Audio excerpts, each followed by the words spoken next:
Na aula de hoje vamos estudar a formação das monarquias nacionais e as grandes navegações. Entramos na Era Moderna, que vai do século XV ao século XVIII, e a formação das monarquias nacionais é o primeiro tópico dessa era, certo? A formação das monarquias nacionais representa uma centralização do poder, tá? E também uma aliança entre o rei e a burguesia. Por quê?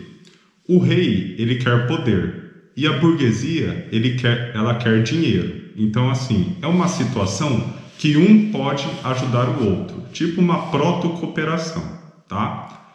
Já o clero, ele não é muito favorável à formação das monarquias nacionais.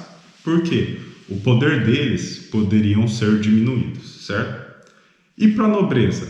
Para a nobreza, por um lado, é ruim, porque ela perde terras e poder, mas por outro lado é bom, porque ela ganha o apoio do rei em caso de alguma manifestação do povo, certo?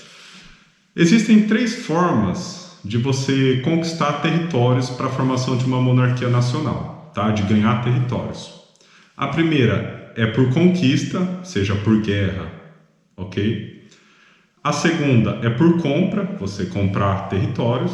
E a terceira, uma prática muito comum na época, era casamentos, né? Famílias muito ricas, dinastias muito ricas, era muito comum a prática de você casar essas famílias para preservar as terras, as heranças, a riqueza dessas famílias, certo?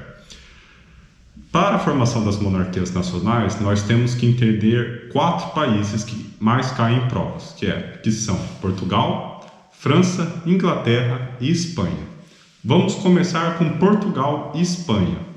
A formação de Portugal e Espanha se dão pela Guerra da Reconquista. O que é a Guerra da Reconquista? A Guerra da Reconquista foi a guerra entre cristãos e muçulmanos, contra muçulmanos, né? Para expulsar os muçulmanos na Península Ibérica.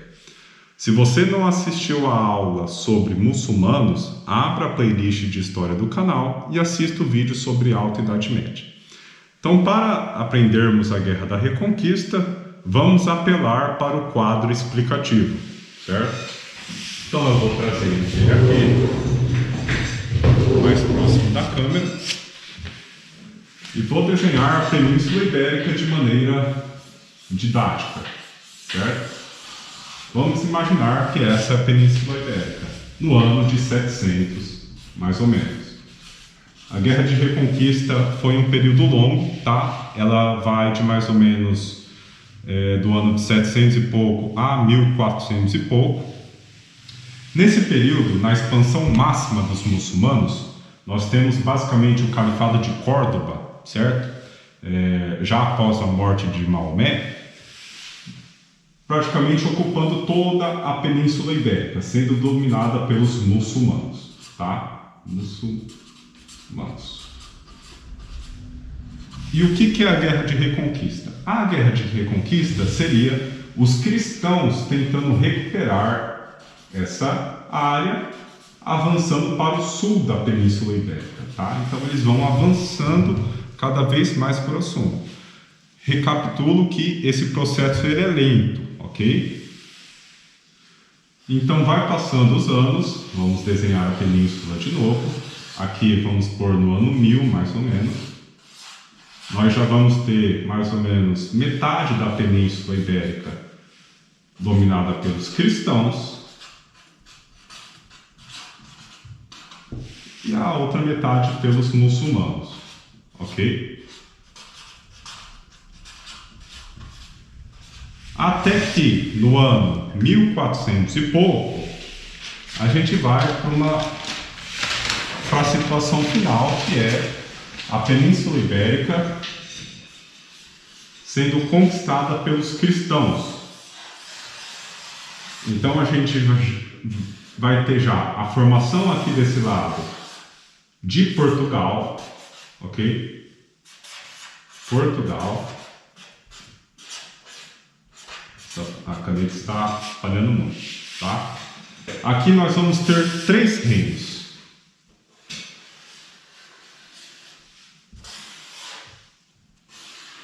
O reino de Aragão, o reino de Castela e o reino de Navarra. E um pedacinho ainda da Península Ibérica sendo dominada pelos muçulmanos, que se chama Granada.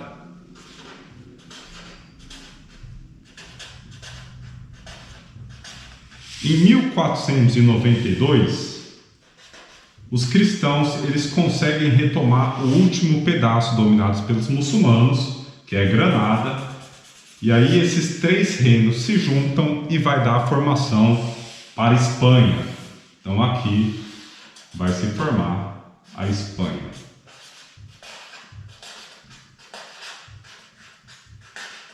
Certo? Basicamente, essa é a Guerra de Reconquista, importante para a formação de Portugal e Espanha, certo?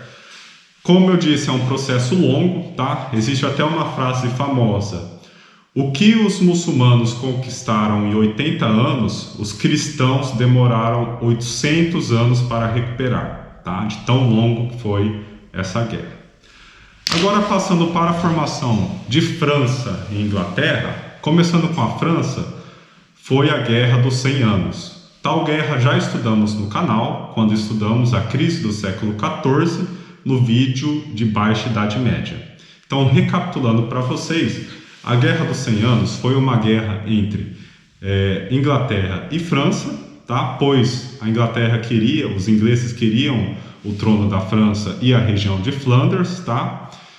A França começa a ganhar essa guerra quando Joana d'Arc assume a liderança do exército francês, e eles acabam ganhando essa guerra, que é fundamental para a formação da identidade francesa, ok? É a principal guerra para a formação da França, tá? Basicamente é isso que vocês têm que saber. E a Inglaterra? Para a formação da Inglaterra nós temos duas guerras. Primeiro, a própria Guerra dos 100 Anos e a Guerra das Duas Rosas, tá? Como foi a Guerra das Duas Rosas? Já adianto que a Guerra das Duas Rosas é uma consequência direta da Guerra dos 100 Anos, tá? Então, assim, neste período existiam duas famílias muito ricas na Inglaterra, a família Lancaster, que o emblema dela era uma rosa vermelha, e a família York, que o emblema dela era uma rosa branca, tá? Quem governava a Inglaterra nessa época era a família Lancaster, era o rei Henrique VI de Lancaster, certo? Só que Henrique VI governava a Inglaterra numa situação pós-Guerra de 100 Anos, então numa situação de crise, de miséria e de baixa estabilidade, tá? Então estava uma situação muito crítica, estava muito tumultuosa a Inglaterra. E aí a família York estava questionando muito sobre isso, até que uma figura importante, Ricardo York, vai contestar Henrique VI, querendo assumir o trono. A partir daí começa a Guerra das Duas Rosas, que seria uma guerra entre essas duas grandes famílias inglesas, tá?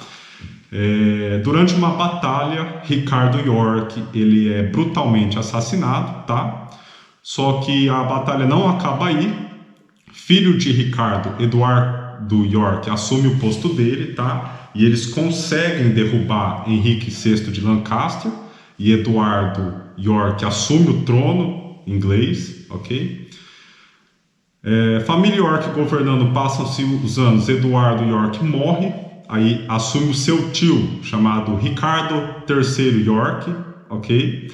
Só que surge uma figura importante agora para reerguer a família de Lancaster, que é o Henrique Tudor. Então a família de Lancaster passa a organizar um exército, começa a planejar, dar um golpe, e aí ele contrata um exército de mais ou menos 5 mil homens e conquista a Inglaterra de novo, derruba o Ricardo III e volta de novo a dinastia de Lancaster, né? Então Henrique Tudor ele assume o poder inglês, e para acabar de uma vez com essa guerra, Henrique Tudor ele vai lá e casa com Isabel York, da família de York. Então acaba aqui unindo essas duas famílias e dando início à dinastia Tudor da Inglaterra, que é uma dinastia famosa. E o emblema da dinastia Tudor é um emblema de uma rosa vermelha e dentro uma rosa branca, que é o símbolo das duas famílias, né, basicamente. Basicamente, esses 4 países são fundamentais para você fazer uma boa prova, né? Portugal, França, Inglaterra e Espanha, certo? Importante saber também que a formação das monarquias nacionais contribuíram para a estruturação do antigo regime, que é uma unidade política, administrativa e social. Sinônimo de antigo regime, absolutismo, tá? A gente vai estudar em uma outra aula o absolutismo. Só que isso cai muito em prova, tá? Formação das monarquias nacionais preparou o território para o surgimento do absolutismo. Ok, galera? Uma vez formadas as monarquias nacionais, agora vamos estudar as grandes navegações. Grandes navegações são expansões marítimas comerciais, também para confirmar o imaginário medieval europeu, né, que existia na época medieval, e também para buscar rotas alternativas para as Índias, porque naquela época estava estourando os comércios de especiarias, tá? Então eles queriam circunnavegar a África, cruzar a África ali por baixo. Então, já a gente apela para o quadro explicativo. Mas é bom destacar que houve o pioneirismo português, tá? Portugal foi a primeira a se lançar aí pelo Oceano Atlântico, e algumas datas que a gente deve saber, tá? 1415, a gente tem a conquista de Ceuta, né? E lá eles fazem feitorias. O que é feitorias? Feitorias são construções no litoral ali da África para você explorar, para os nativos levarem alguma coisa que você explora e você embarcar no navio para levar para o seu país, certo? 1434, você conquista o Cabo Bojador, certo? 1488, Cabo das Tormentas, por Bartolomeu Dias. Isso é uma data muito importante. Vou desenhar a África para vocês entenderem. E isso não é uma viagem única, galera. Isso é um processo demorado, porque olha as datas que eu estou falando. Então, por exemplo, aqui está a África, né? A África mal desenhada. Então, você sai de Portugal, você vai lá, conquista Ceuta, aí você volta para Portugal. Sai de Portugal de novo, vai para o Cabo do Bojador, volta para Portugal. Vai para Portugal, aqui você vai no Cabo das Tormentas, né, por Bartolomeu Dias. Aqui, 1488, é uma data importante, porque o Cabo das Tormentas, aqui, é o que liga o Oceano Atlântico com o Oceano Índico. Ele recebeu esse nome de Cabo das Tormentas porque era muito difícil passar por esse local, porque tinha muita tempestade, muitas ondas, maré brava, e etc. Só que quando Bartolomeu Dias consegue ultrapassar esse cabo, eles dão o nome de Cabo da Boa Esperança, porque aqui seria a passagem para a chegada da Índia, certo?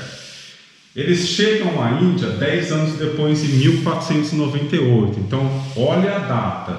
Começaram em 1415. Então, assim, é um processo lento mesmo, tá? Uma viagem demorada. Em 1500 eles chegam ao Brasil, tá? E qual foi a concorrência do pioneirismo português? Qual foi a concorrência de Portugal? A Espanha. A Espanha também começou com as grandes navegações. Em 1492 eles tomaram Granada, né, quando a gente já falou, formando a própria Espanha. Em 1492 também, Cristóvão Colombo ele chega à América. E aí eles vão dar início à colonização da América Espanhola, tá? Que será um assunto para um próximo vídeo, certo, galera? Basicamente, de grandes navegações é isso que vocês têm que saber. Grandes navegações, essa questão do pioneirismo português, ela cai muito também em outra matéria que é literatura, principalmente da obra Os Lusíadas, de Camões, tá? Então se atentem a essa obra, ok? Então basicamente o assunto deste vídeo é só, espero que vocês tenham gostado. Deixem o joinha e se inscrevam no canal. Um grande abraço e ótimos estudos!